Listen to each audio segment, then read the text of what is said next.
Hello and welcome back to another game review. This is the Fide World Chess Championship match. This is game 9 of the match and this was played between Gukesh and Ding Liren. The game starts with Gukesh having the white pieces. He goes for an Indian opening and then the game starts into a Catlin defense.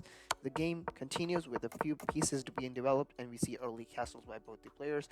We also see a bit of attack being planned by Gukesh, but then there is no edge on the game. You can see the eval bar is quite balanced. And one thing I would like to point out in these games between these two is that none of these players give each other chances to attack. There are no real blunders. They're really good at defending their pieces. Uh, if you see a slight advantage, it's zero point 0.1 or 0.7. That's the max that has gone in these games. And that's really hard to spot at some times, but then if they spot it the right way, then they can turn this zero point 0.1 into 1 and 2.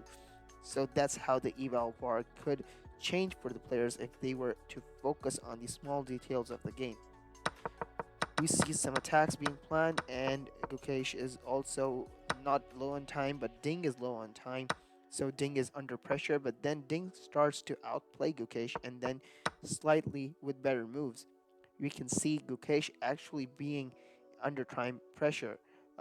There was an instance in the match where Gukesh had low time compared to Ding, and Ding had more time, even though he was losing on time.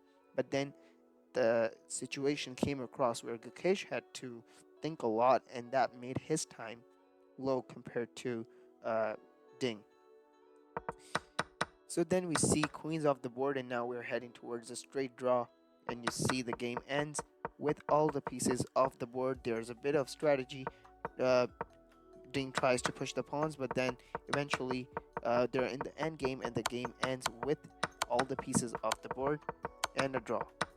Now, in these matches, there was a slight point where Gukesh had plus 0.35 advantage against Ding. What he could have done was move the knight here, and then the game would have continued somewhat like this.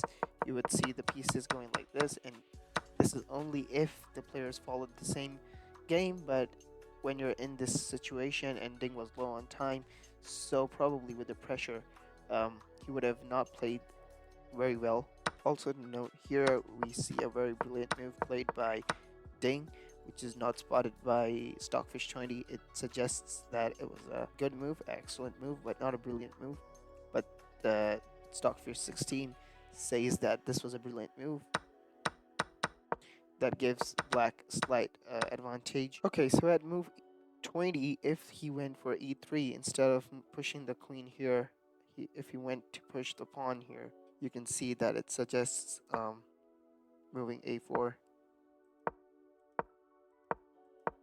And then you have a better position to play with. You can see white having an advantage here. So maybe move 20 was the one that decided the draw, and then they headed for a draw. And then by the end, I mean, they have no options, so the game ends with the draw. I hope you liked the analysis. Please make sure you like the video, subscribe to the channel, and leave your thoughts below. I'll see you in the next video. Till that, take care. Goodbye.